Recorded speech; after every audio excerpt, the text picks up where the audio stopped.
agricultural practices, increase productivity and profitability. To enhance the productivity of extra long staple cotton, we will adopt a cluster-based and value chain approach through public-private partnerships. This will mean collaboration between farmers, state, and industry for input supplies, extension services, and market linkages. We will launch an Atmanirbhar Clean Plant program to boost availability of disease-free, quality planting material for high-value horticultural crops at an outlay of 2,200 crores. Global hub for millets, which are Sri Anna. India is the forefront. India's at the forefront of popularizing millets, whose consumption furthers nutrition, food security, and welfare of farmers, said the Honorable Prime Minister.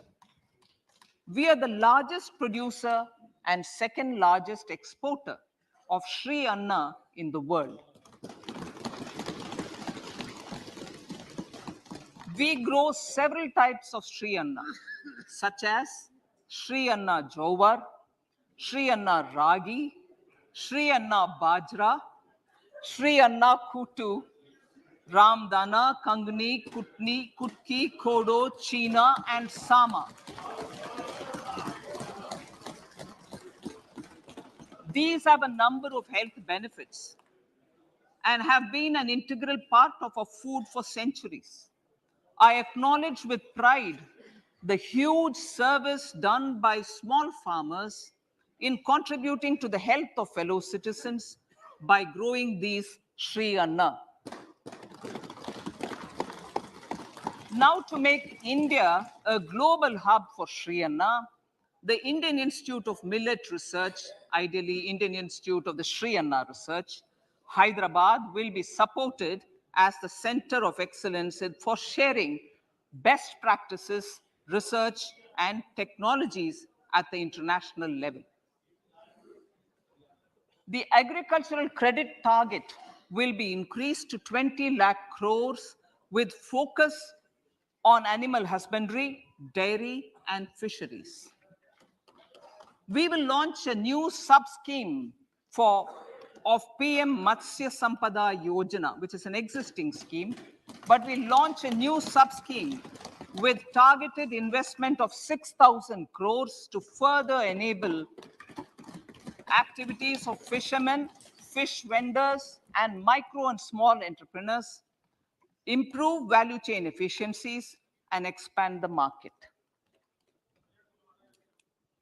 For farmers, especially small and marginal farmers and other marginalized sections, the government is promoting cooperative-based economic development model. A new Ministry of Cooperation was formed with a mandate to realize the vision of Sahkar Se Samriddhi. To realize this vision, the government has already initiated computerization of 63,000 primary agricultural credit societies with an investment of 2,560 crores, 2,516 crores. In consultation with all the stakeholders and the states, model bylaws for PACS were formulated, enabling them to become multi-purpose PACS. A national cooperative database is being prepared for countrywide mapping of cooperative societies. With this backdrop, we will implement a plan to set up massive decentralized storage capacity.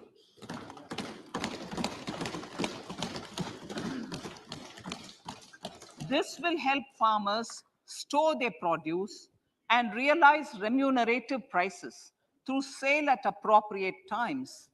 The government will also facilitate setting up of a large number of multi-purpose cooperative societies, primary fisheries societies, and dairy cooperative societies in uncovered panchayat and villages in the next 5 years.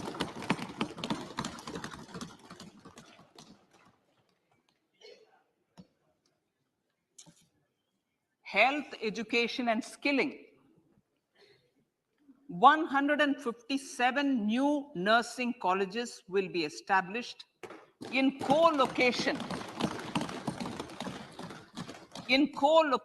with the existing 157 medical colleges established since 2014. A mission to eliminate sickle cell anemia by 2047 will be launched. It will entail awareness creation, universal screening of 7 crore people in the age group of 0 to 40 years in affected tribal areas, and counseling through collaborative efforts of central ministries and state governments.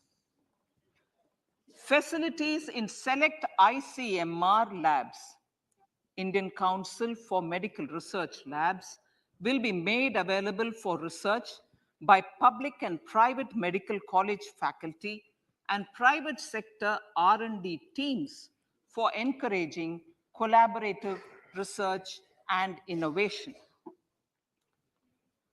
A new program to promote research and innovation in pharmaceuticals will be taken up through centers of excellence.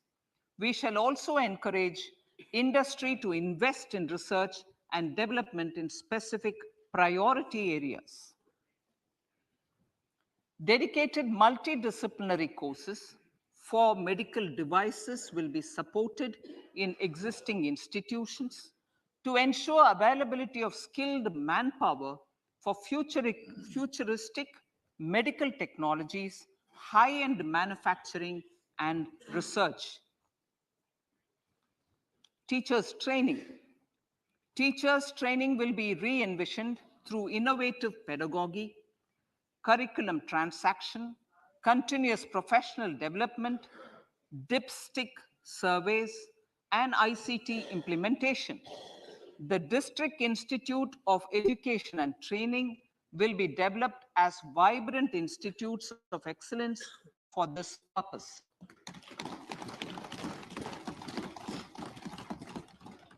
National Digital Library for Children and Adolescents. A National Digital Library for Children and Adolescents will be set up for facilitating availability of quality books across geographies, languages, genres, and levels, and device-agnostic accessibility. States will be encouraged to set up physical libraries for them at panchayat and ward levels and provide infrastructure for accessing the National Digital Library resources. Additionally, to build a culture of reading and to make up for pandemic time learning loss, the National Book Trust, the Children's Book Trust, and other sources will be encouraged to provide and replenish non-curricular titles in regional languages and in English to these physical libraries. Collaboration with NGOs that work in literacy will also be a part of this initiative to inculcate financial literacy. Financial sector regulators and organizations will be encouraged to provide age-appropriate reading material to these libraries. I move to priority 2, reaching the last mile. Prime Minister Vajpayee's government had formed the Ministry of Tribal Affairs and the Department of Development of Northeast Region to provide a sharper focus to the objective of reaching the last mile. Our government has formed the ministries of Ayush, Fisheries, Animal Husbandry and Dairying, Skill Development, Jal Shakti, and Cooperation. Building on the success of the Aspirational Districts program, the government has recently launched the Aspirational Blocks program, covering 500 blocks for saturation of essential government services across multiple domains such as health, nutrition, education, agriculture, water resources, financial inclusion, skill development, and basic infrastructure. Manya Speaker, sir, Pradhan Mantri PBTG, which is Primitive Vulnerable Tribal Groups Development Mission, is being launched. To improve socio-economic conditions of the particularly vulnerable tribal groups, the PBTGs as we refer them to. Pradhan Mantri PBTG Development Mission will be launched. This will saturate PBTG families and habitations with basic facilities such as safe housing, clean drinking water and sanitation, improved access to education, health, nutrition, road and telecom connectivity, and sustainable livelihood opportunities. An amount of 15,000 crores will be made available to implement the mission in the next 3 years under the Development Action Plan for the Scheduled Tribes. Ekalavya Model Residential Schools. In the next 3 years, Center will recruit 38,800 teachers and support staff for the 740 Ekalavya Model Residential Schools, which is serving 3.5 lakh tribal students.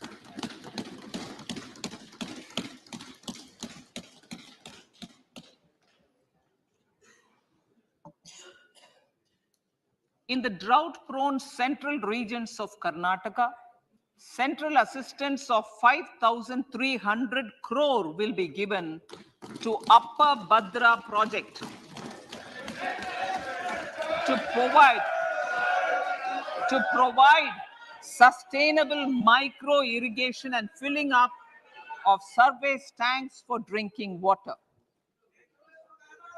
PM Awas Yojana. The outlay for PM Awas Yojana is being enhanced by 66% to over 79,000 crores.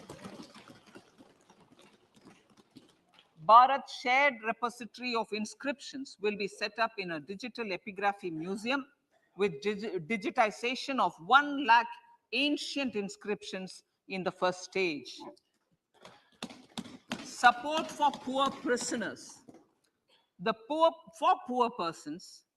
For poor persons who are in prisons and unable to afford the penalty or the bail amount, required financial support will be provided.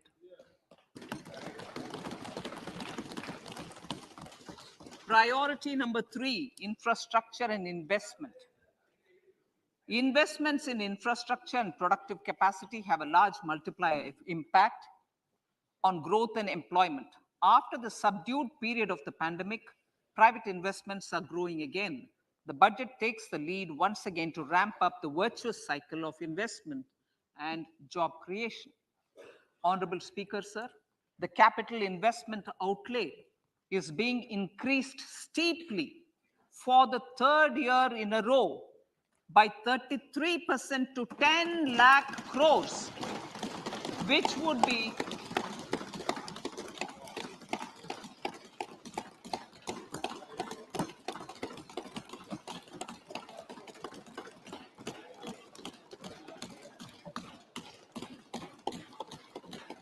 which would be 3.3% of GDP. This will almost be 3 times the outlay made in 2019-20.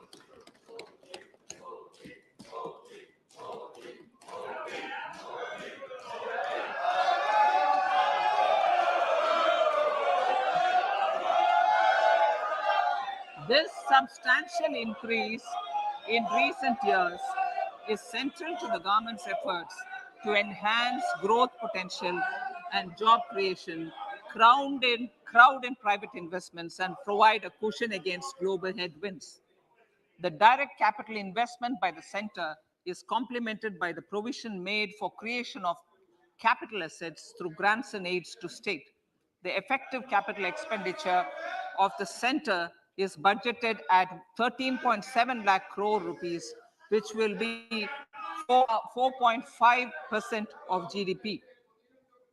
Support to state governments for capital investment. I have decided to continue the 50-year interest-free loan to state governments for one more year to spur investment in infrastructure and to incentivize them for complementary policies actions with a significantly enhanced outlay of 1.3 lakh crores. The newly established Infrastructure Finance Secretariat will assist all stakeholders for more private investment in infrastructure, including railways, roads, urban infrastructure, and power, which are predominantly depend on public resources. The harmonized master list of infrastructure will be reviewed by an expert committee for recommending the classification and financing framework suitable for Amartkal. A capital outlay, I'm talking about railways now, sir, Honorable Speaker, railways.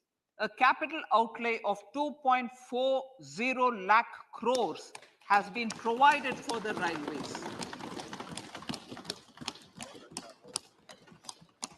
This is the highest ever outlay this highest ever outlay is about 9 times the outlay made in 2013-14.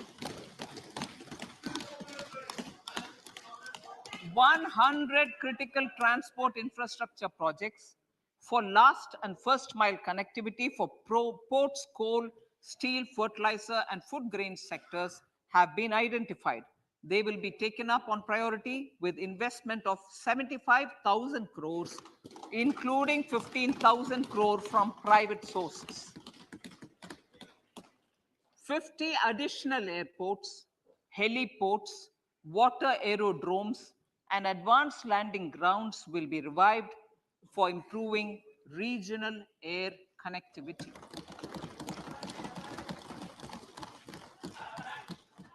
Sustainable cities for tomorrow.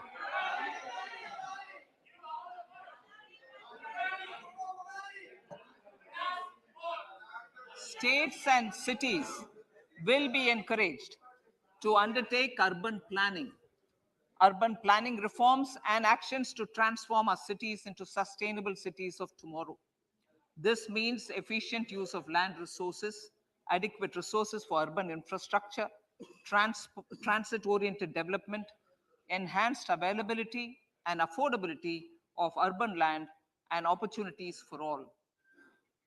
Through property tax governance reforms and ring fencing user charges on urban infrastructure, cities will be incentivized to improve their creditworthiness for municipal bonds.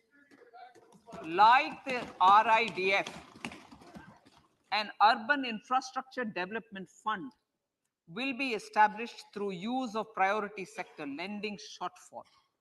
This will be managed by the National Housing Bank and will be used by public agencies to create urban infrastructure in Tier 2 and Tier 3 cities.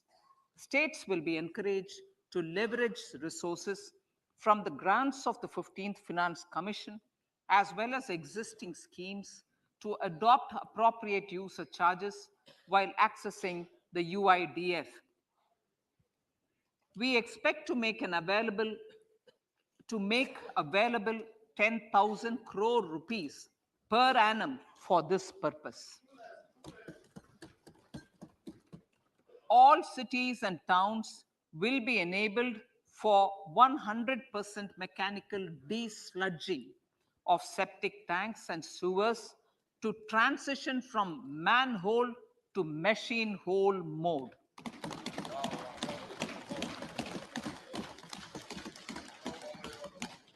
Enhanced focus will be provided for scientific management of dry and wet waste. Honorable Speaker, sir, our Prime Minister had said, good governance is the key to a nation's progress. Our government is committed to providing a transparent and accountable administration which works for the betterment and welfare of common citizens. Mission Karma Yogi. Under Mission Karma Yogi, center, states, and the union territories are making and implementing capacity building plans for civil servants.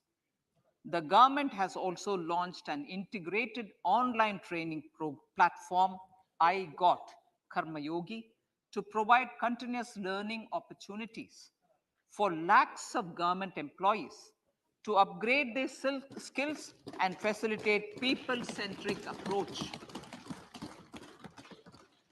Sir, for enhancing ease of doing business, more than 39,000 compliances have been reduced and more than 3,400 legalized. For furthering the trust-based governance, we have introduced the Jan Vishwas Bill to amend 42 central acts. This budget proposes a series of measures to unleash the potential of our economy. Centers of Excellence for Artificial Intelligence. For realizing the vision of Make AI in India and Make AI Work for India, 3 centers of excellence for artificial intelligence will be set up in top educational institutions. Leading industry players will partner in conducting interdisciplinary research, develop cutting-edge applications, and scalable problem solutions in the areas of agriculture, health, and sustainable cities. This will galvanize an effective AI ecosystem and nurture quality human resources in the field. National Data Governance Policy to unleash innovation and research by startups and academia. A national data governance policy will be brought out. This will enable access to anonymized data. The KYC process will be simplified, adopting a risk-based instead of one-size-fits-all approach. The financial sector regulators will also be encouraged to have a KYC system fully amenable to meet the needs of digital India. One-stop solution for identity and address updating. A one-stop solution for reconciliation and updating of identity and address of individuals maintained by various government agencies, regulators, and regulated entities will be established using DigiLocker service and Aadhaar as foundational identity. Speaker, sir, common business identifier. For the business establishments required to have a permanent account number, the PAN will be used as the common identifier for all digital systems of specified government agencies. This will bring ease of doing business and it will be facilitated through a legal mandate. For obviating the need for separate submission of same information to different government agencies, a system of unified filing process will be set up. Such filing of information or return in simplified forms on a common portal will be shared with other agencies as per the filer's choice. Vivad Se Vishwas 1, relief for MSMEs.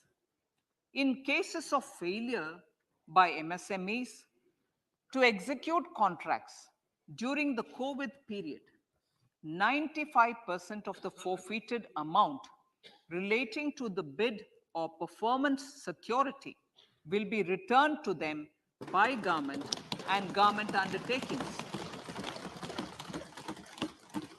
This will provide relief to the MSMEs. Vivad Se Vishwas 2, settling contractual disputes. To settle contractual disputes of government and government undertakings, wherein arbitral award is under challenge in a court, a voluntary settlement scheme with standardized terms will be introduced. This will be done by offering graded settlement terms depending on pendency level of the dispute. The state support mission of Niti Aayog will be continued for 3 years for our collective efforts towards national priorities.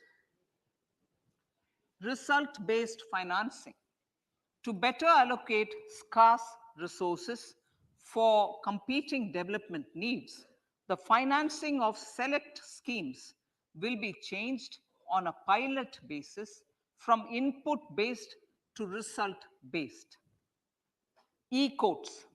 For efficient administration of justice, phase 3 of e-courts projects phase 3 of the e-courts project will be launched with an outlay of 7,000 crores.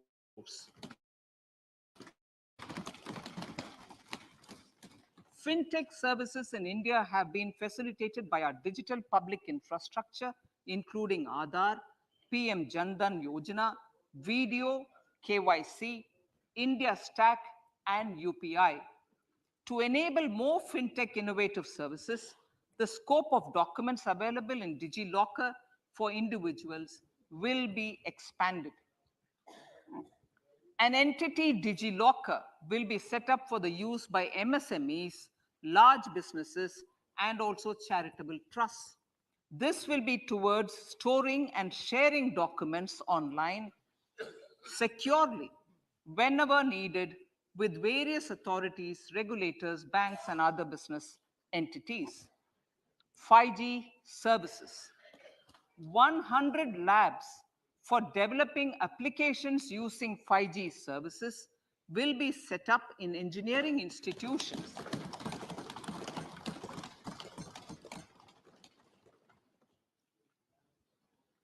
To realize a new range of opportunities, business models, and employment potential. The labs will cover, among others, applications such as smart classrooms, precision farming, intelligent transport systems, and healthcare applications. Lab-grown diamonds. Lab-grown diamonds is a technology and innovation-driven emerging sector with high employment potential. These environment-friendly diamonds, which have optically and chemically the same properties as natural diamonds. To encourage indigenous production of LGD, lab-grown diamond seeds and machines, and to reduce import dependency, a research and development grant will be provided to one of the IITs for 5 years.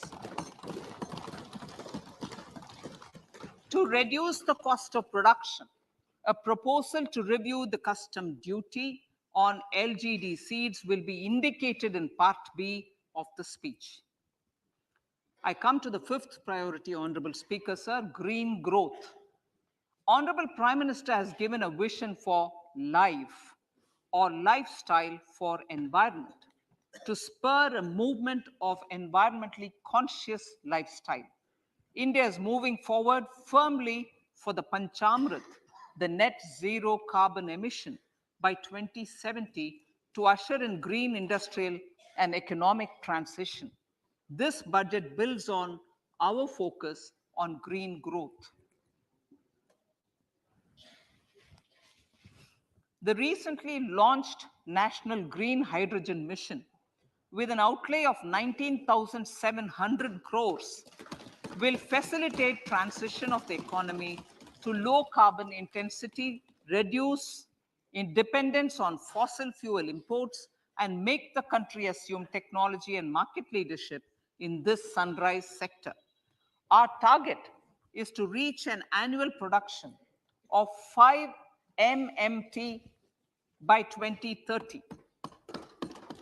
Energy transition.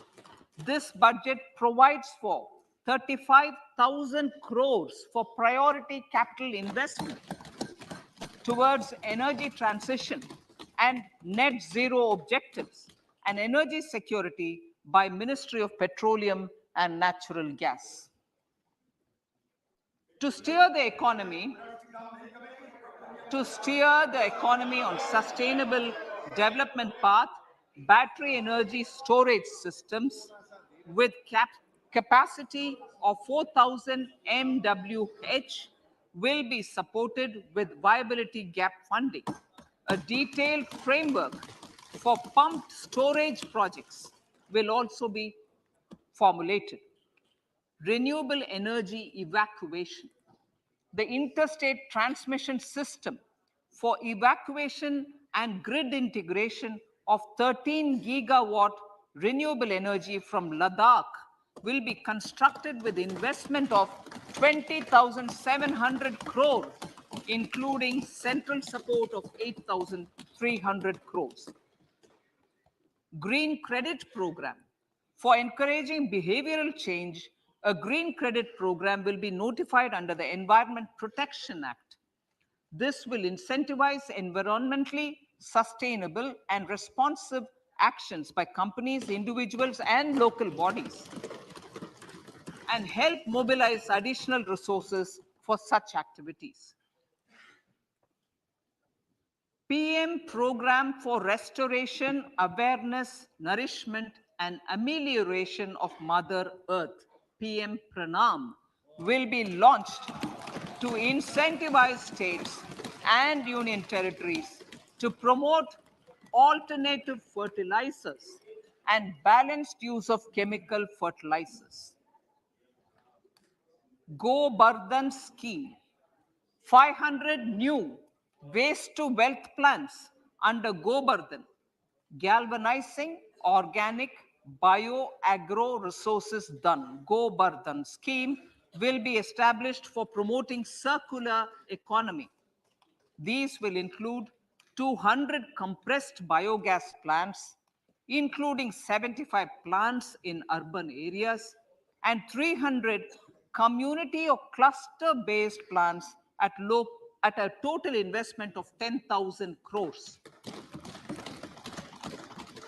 I will refer to this in Part B also. In due course, a 5% CBG mandate will be introduced for all organizations marketing natural and biogas. For collection of biomass and distribution of biomanure, appropriate fiscal support will also be provided. Bharatiya Prakritik Kheti Bio Input Resource Centers. Over the next 3 years, we will facilitate 1 crore farmers to adopt natural farming. For this, Honorable Speaker, 10,000 bio input resource centers will be set up, creating a national level distributed micro fertilizer and pesticide manufacturing network. Mishti.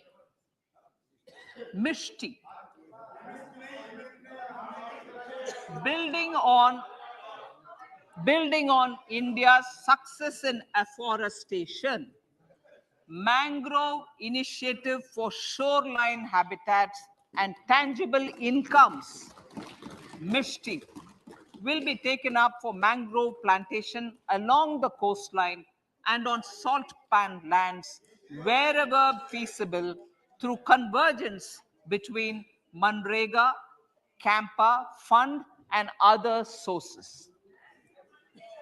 Amrit Dharohar. Wetlands are vital ecosystems which sustain biological diversity. In his latest Mann Ki Baat, the Prime Minister said, now, I quote, now the total number of Ramsar sites in our country has increased to 75, whereas before 2014, there were only 26, unquote. Local communities Local communities have always been at the forefront of conservation efforts. The government will promote their unique conservation values through Amrit Dharohar, a scheme that will be implemented over the next 3 years to encourage optimal use of wetlands and enhance biodiversity, carbon stock, ecotourism opportunities, and income generation for local communities. Coastal shipping. Coastal shipping will be promoted as the energy efficient and lower cost mode of transport, both for passengers and freight, through PPP mode with viability gap funding. Vehicle replacement. Vehicle replacement is an important continuing policy, replacing the old I know, replacing, absolutely, thank you. Replacing old polluting vehicles may be applicable, right? Replacing old polluting vehicles is an important part of greening our economy. In furtherance of the vehicle scrapping policy mentioned in Budget 21-22, I have allocated adequate funds to scrap old vehicles of the central government.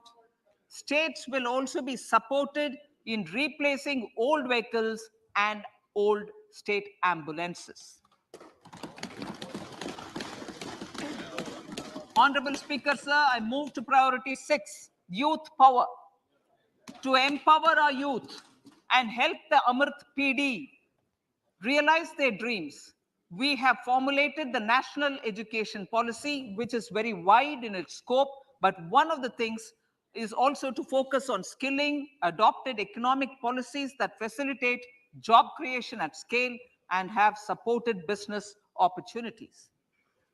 Pradhan Mantri Kaushal Vikas Yojana. Pradhan Mantri Kaushal Vikas Yojana 4.0 will be launched to skill lakhs of youth within the next 3 years. On-job training, industry partnership, and alignment of courses with needs of industry will be emphasized. The scheme will also cover new age courses for Industry 4.0 like coding, AI, robotics, mechatronics, IoT, 3D printing, drones, and other soft skills. To skill youth for international opportunities, 30 Skill India international centers will be set up across different states.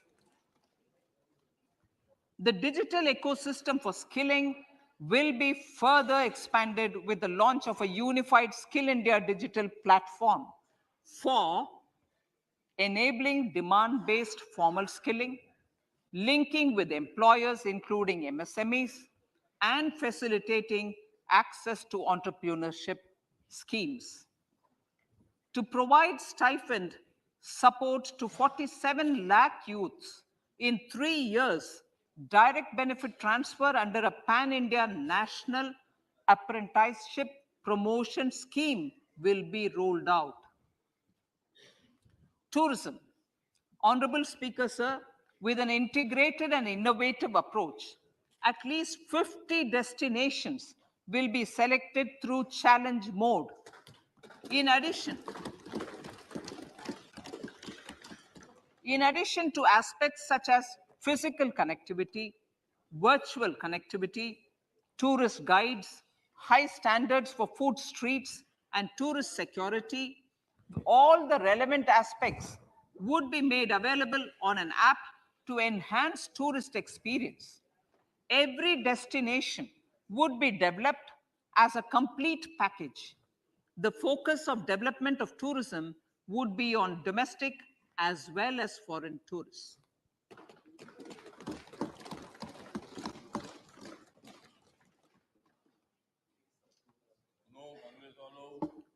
Sector-specific skilling and entrepreneurship development will be dovetailed to achieve the objectives of Dekho Apna Desh initiative.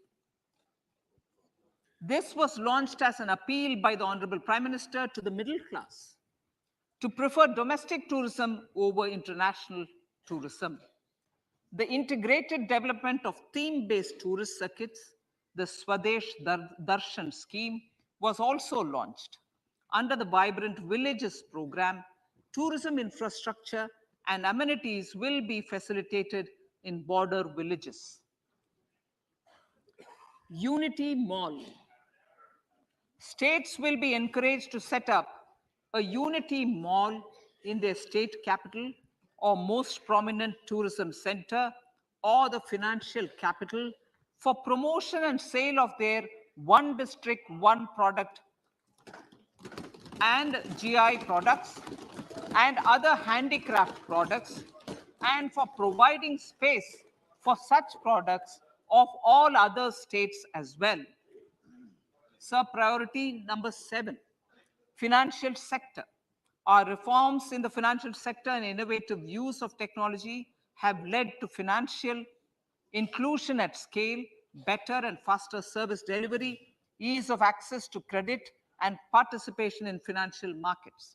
This budget proposes to further these measures.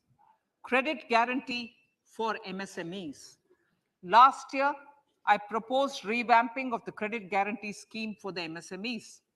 I am happy to announce that the revamped scheme will take effect from 1st April 2023 through infusion of 9,000 crores in the corpus. This will enable additional collateral-free guaranteed credit of 2 lakh crores of rupees. Further, the cost of credit will be reduced by about 1%. A national financial information registry will be set up to serve as the central repository of financial and ancillary information. This will facilitate efficient flow of credit, promote financial inclusion, and foster financial stability. A new legislative framework will govern this credit public infrastructure and will be designed in consultation with the RBI. To meet the needs of Amritkal and to facilitate optimum regulation in the financial sector, public consultation, as necessary and feasible, will be brought to the process of regulation making and issuing subsidiary directions.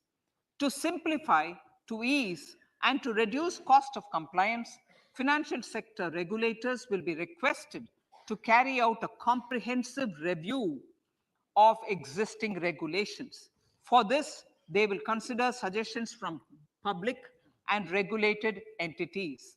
Time limits to decide the application under various regulations will also be laid down. Honorable Speaker, sir, to enhance business activities in GIFT IFSC, the following measures will be taken. Delegating powers under the SEZ Act to the IFSCA to avoid dual regulation. Setting up a single window IT system for registration and approval of IFSCA, SEZ authorities, GSTN, RBI, SEBI, and IRDAI. Permitting acquisition financing by IFSC banking units of foreign banks, establishing a subsidiary of Exim Bank for trade refinancing, amending IFSCA Act for statutory provisions for arbitration, ancillary services, and avoiding dual regulation under the SEZ Act, and recognizing offshore derivative instruments as valid contracts. Honorable Speaker, sir, data embassy.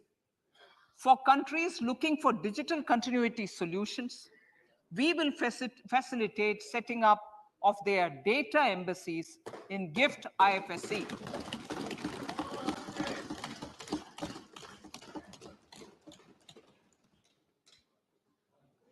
improving governance and investor protection in banking sector.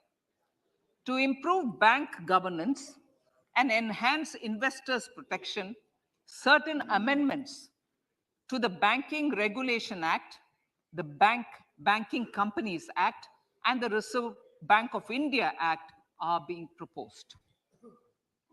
Capacity building in securities market. Honorable Speaker, sir, to build capacity of functionaries and professionals in the securities market, SEBI will be empowered to develop, regulate, maintain, and enforce norms and standards for education in the National Institute of Securities Markets and to recognize award of degrees, diplomas, and certificates. A central processing center will be set up for faster response to companies through centralized handling of various forms filed with field officers under the Companies Act. Reclaiming of shares and dividends. For investors to reclaim unclaimed shares and unpaid dividends from the Investor Education and Protection Fund Authority with ease, from the Investor Education and Protection Fund Authority with ease, an integrated IT portal will be established. Digital payments continue to find wide acceptance. In 2022, they show an increase of 76% in transaction and 91% in value. Fiscal support for this digital public infrastructure will continue in 2023-2024. Azadi Ka Amrit Mahotsav, Mahila Samman Bachat Patra. For commemorating Azadi Ka Amrit Mahotsav, a one-time new small savings scheme, Mahila Samman Savings Patra or Savings Certificate, Mahila Samman Savings Certificate will be made available for a 2-year period up to March 2025. This will offer deposit facility up to 2 lakh in the name of a woman or girls for a tenor of 2 years at fixed interest rate of 7.5% with partial withdrawal option. Senior citizens.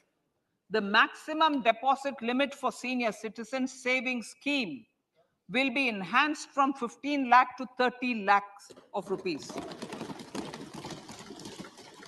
The maximum deposit limit for monthly income account scheme will be enhanced from 4.5 lakh to 9 lakh for single account and from 9 lakh to 15 lakh for joint account. Honorable Speaker, sir, fiscal management.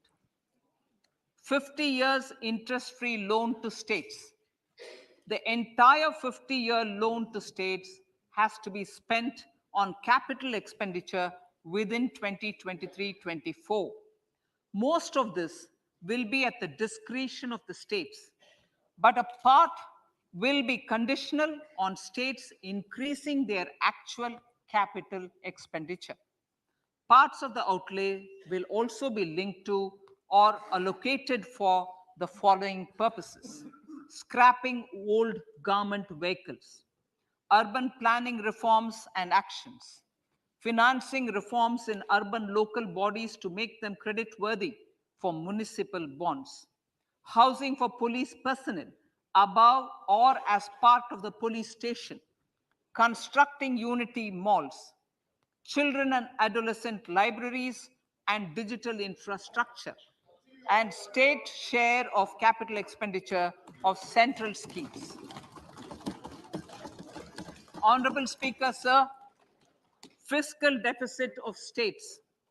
States will be allowed a fiscal deficit of 3.5% of GSDP, of which 0.5% will be tied to power sector reforms.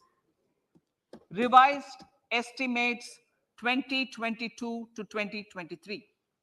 The revised estimate, Honorable Speaker, sir, of the total receipts other than borrowing is 24.3 lakh crores, of which the net tax receipts are 20.9 lakh crores. The revised estimate of the total expenditure is 41.9 lakh crores of rupees, of which the capital expenditure is about 7.3 lakh crores. The revised estimate of the fiscal deficit is 6.4% of GDP, adhering to the budget estimate. So budget estimates of 2023-24. Coming to 2023-24, the total receipts other than borrowings and the total expenditure are estimated at 27.2 lakh crores and 45 lakh crores respectively. The net tax receipts are estimated at 23.3 lakh crores. The fiscal deficit is estimated to be 5.9% of the GDP. In my budget speech for 21-22, I had announced that we plan to continue the path of fiscal consolidation, reaching a fiscal deficit of below 4.5% by 2025-26, with a fairly steady decline over the period. We have adhered to this path, and I reiterate my intention to bring the fiscal deficit below 4.5% of GDP by 2025-26. To finance the fiscal deficit in 2023-24, the net market borrowings from dated securities are estimated at 11.8 lakh crores. The balance financing is expected to come from small savings and other sources. The gross market borrowings are estimated at 15.43 lakh crores of rupees. Honorable Speaker, sir, I now move to Part B.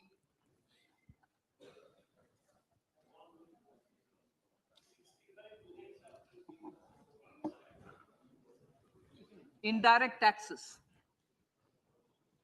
My indirect tax proposals will aim to promote exports, boost domestic manufacturing, enhance domestic value addition, encourage green energy and mobility.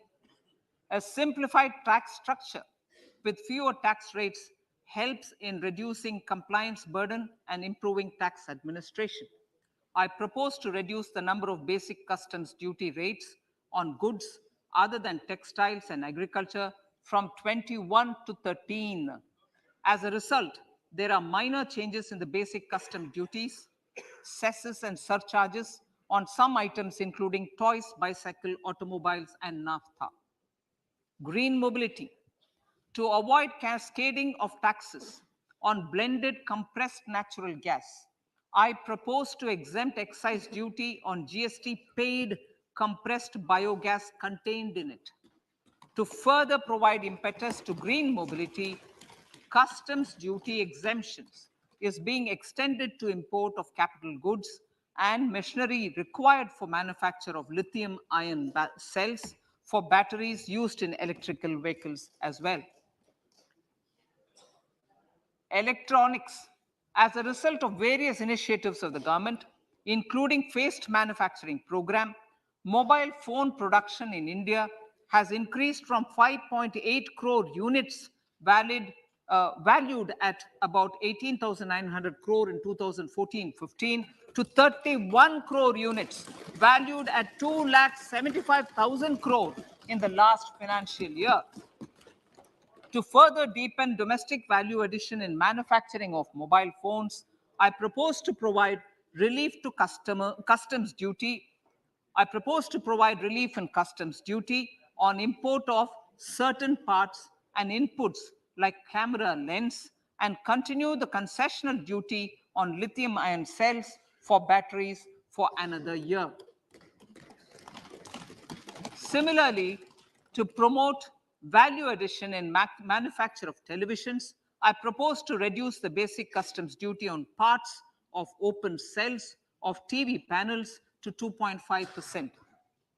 electrical, to rectify inversion of duty, structure and encourage manufacturing of electric kitchen chimneys, the basic custom duty on electric kitchen chimney is being increased from 7.5% to 15%, and that on heat coils for these is proposed to be reduced from 20% to 15%. Chemicals and petrochemicals. Denatured ethyl alcohol is used in chemical industry. I propose to exempt basic customs duty on it. This will also support the ethanol blending program and facilitate an endeavor for energy transition.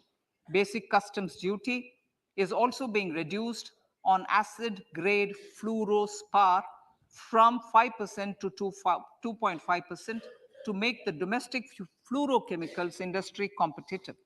Further, the basic customs duty on crude glycerin for use in manufacture of epichlorohydrin is proposed to be reduced from 7.5% to 2.5%.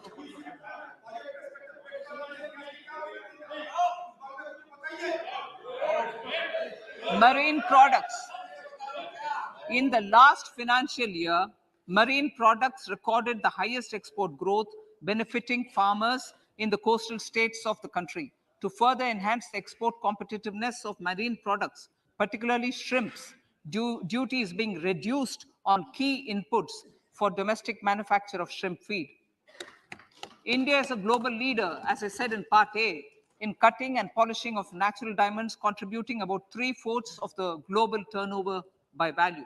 With the depletion of deposits of natural diamonds, the industry is moving towards lab-grown diamonds, and it holds huge promise. To seize this opportunity, I propose to reduce the basic customs duty on seeds used in their manufacture.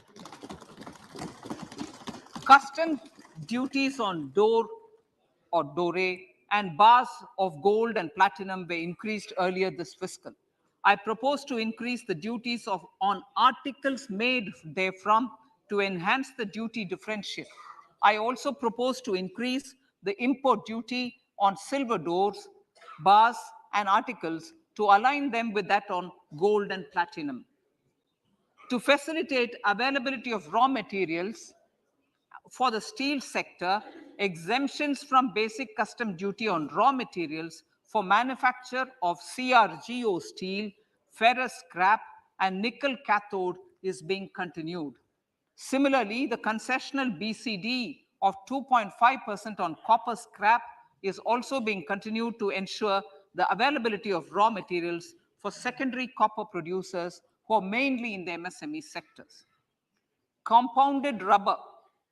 The basic custom duty rate on compounded rubber is being increased from 10% to 25% or 30 kg, whichever is lower, at par with that of natural rubber other than latex, to curb circumvention of duty.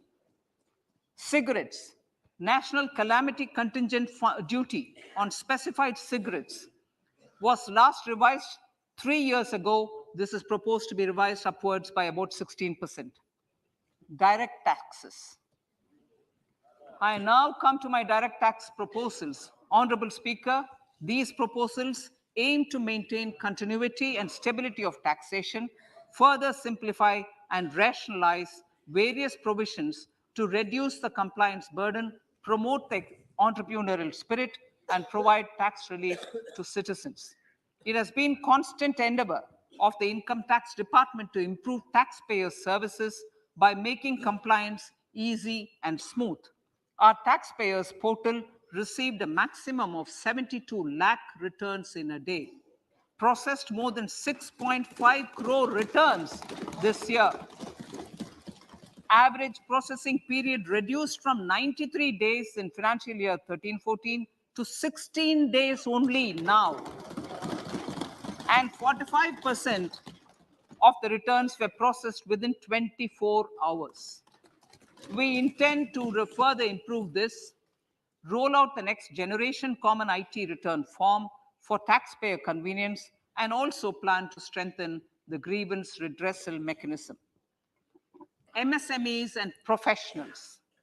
MSMEs are growth engines of our economy. Micro enterprises with turnover up to 2 crore of rupees and certain professionals with turnover of up to 50 lakh rupees can avail the benefit of presumptive taxation.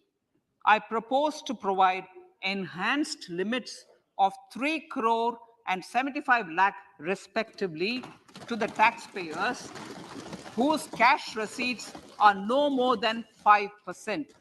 Whose cash receipts are no more than 5%.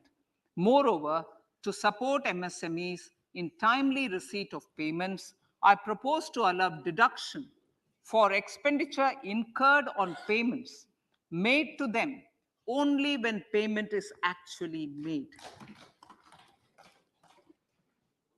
Cooperation. Cooperation is a value to be cherished. In realizing our Prime Minister's goal for Sehkar Se Samriddhi and his resolve to connect the spirit of cooperation with the spirit of Amrit Kal, in addition to the measures proposed in Part A, I have a slew of proposals for the cooperation sector. First, new cooperatives that commence manufacturing activities till 2024 31st March shall get the benefit of a lower tax rate of 15%, as is presently available to new manufacturing companies. Secondly, I propose to provide an opportunity to sugar cooperatives to claim payments made to sugarcane farmers for the period prior to the assessment year 2016-17 as expenditure. This is expected to provide them a relief of almost 10,000 crores.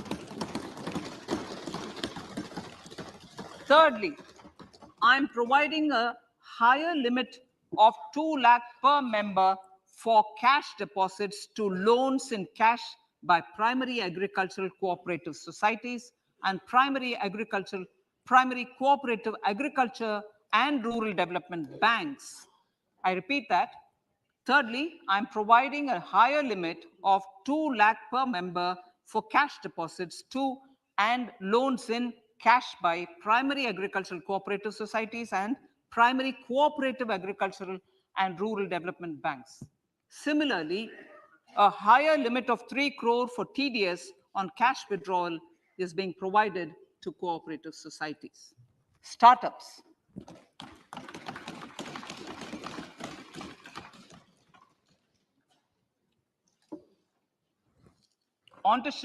Entrepreneurship is vital for a country's economic development. We have taken a number of measures for startups and they have borne results. India is now the third largest ecosystem for startups globally and ranks second in innovation quality among middle income countries. I propose to extend the date of incorporation for income tax benefits to startups from 31/3/2023 to 31/3/2024. I further propose to provide the benefit of carry forward of losses on change of shareholding of startups from 7 years of incorporation to 10 years.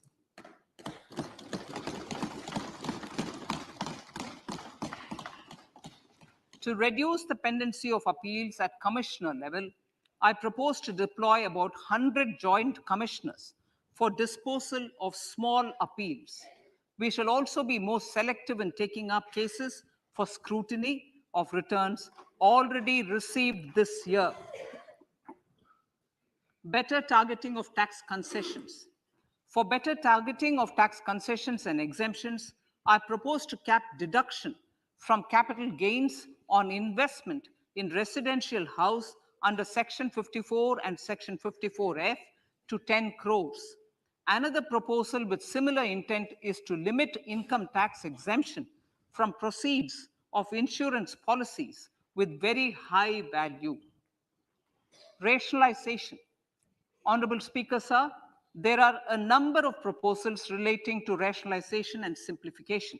Income of authorities, boards, and commissions set up by statutes of union or state for the purpose of housing, development of cities, towns, and villages, and regulating and developing an activity or matter is proposed to be exempted from income tax.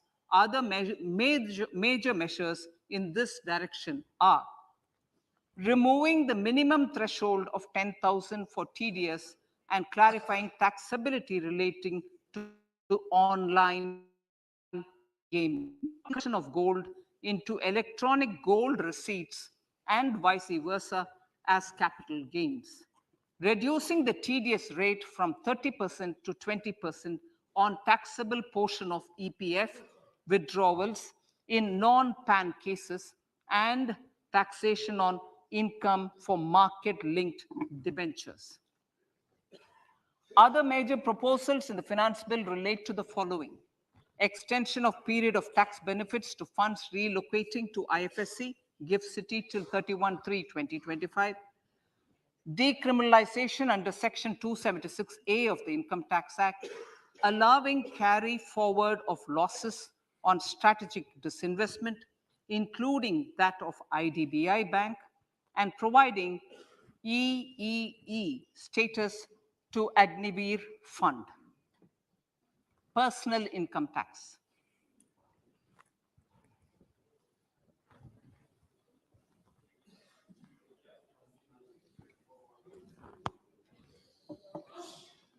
Now I come to what everyone is waiting for. Personal income tax. I have 5 major announcements to make in this regard. These primarily benefit our hard-working middle class. The first one concerns rebate. Currently, those with income up to 5 lakh do not pay any tax, do not pay any income tax in both old and new regimes. I propose to increase the rebate limit to 7 lakhs in the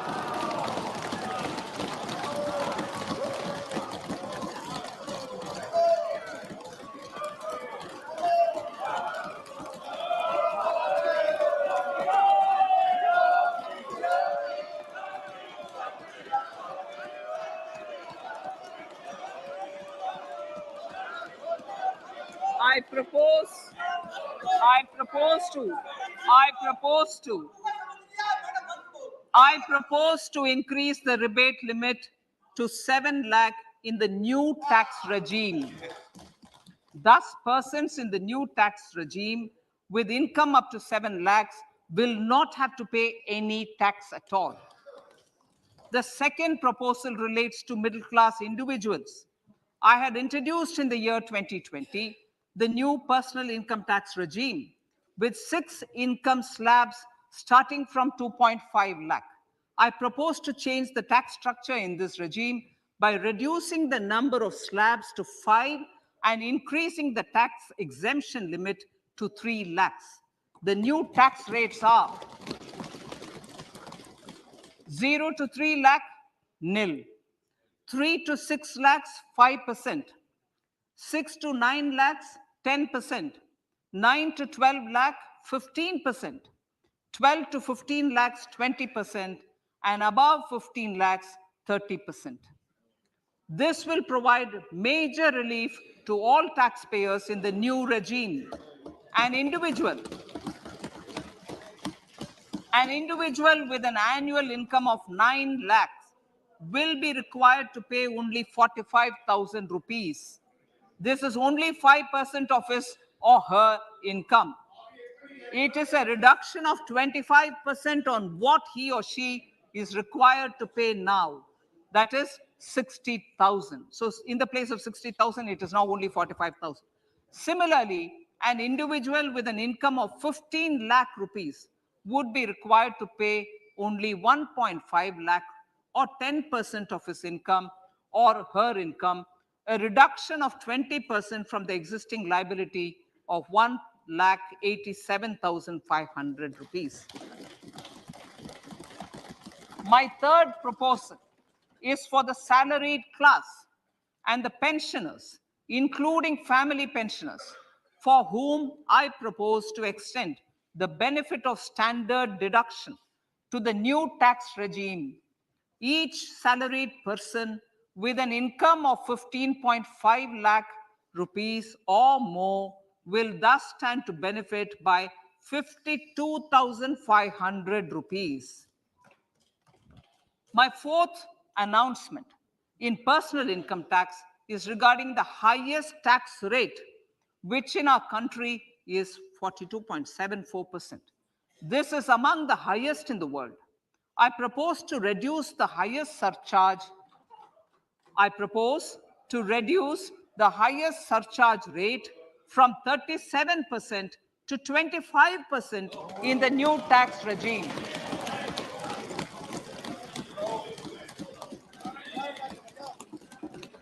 This would result in reduction of the maximum rate. This would result in the reduction of the maximum tax rate to 39%. Lastly, the limit of 3 lakh rupees for tax exemption on leave encashment on retirement of non-government salaried employees was last fixed in the year 2002, when the highest basic pay in the government was only 30,000 rupees per month. In line with the increase in the government salaries, I am proposing to increase this limit to 25 lakh rupees.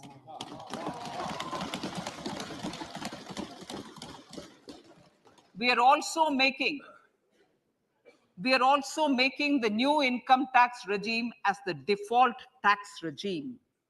However, citizens will continue to have the option to avail the benefit of the old tax regime. Apart from these, I'm also making some other changes as given in the annexure. As a result of these proposals, revenue of about 38,000 crore to 37,000 crore in direct taxes and rupees 1,000 crore in indirect taxes will be foregone, while revenue of about 3,000 crore will be additionally mobilized. Thus, the total revenue foregone is about 35,000 crores annually. Honorable Speaker, sir, with these words, I commend the budget to this August House.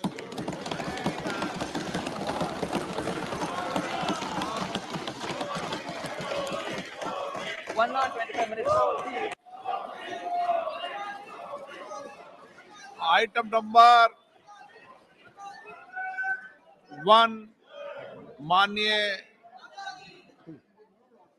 Item number 2 Shrimati Nirmala Sitharaman ji. Sir, with your permission, I lay on the table of the following statements. Under Section 3(1) of the Fiscal Responsibility Budget Management Act 2003, 1. Medium-term fiscal policy cum fiscal policy strategy statement and macroeconomic framework statement. माननीय सदस्यगण, जैसा कि आपको समाचार भाग 2 के माध्यम से पहले ही सूचित किया जा चुका है कि माननीय वित्त मंत्री जी के बजट भाषण की प्रतियां हार्ड कॉपी के रूप में उपलब्ध कराई गई है. आप बजट भाषण की अपनी अपनी प्रति प्रकाशन पलक से ले लें.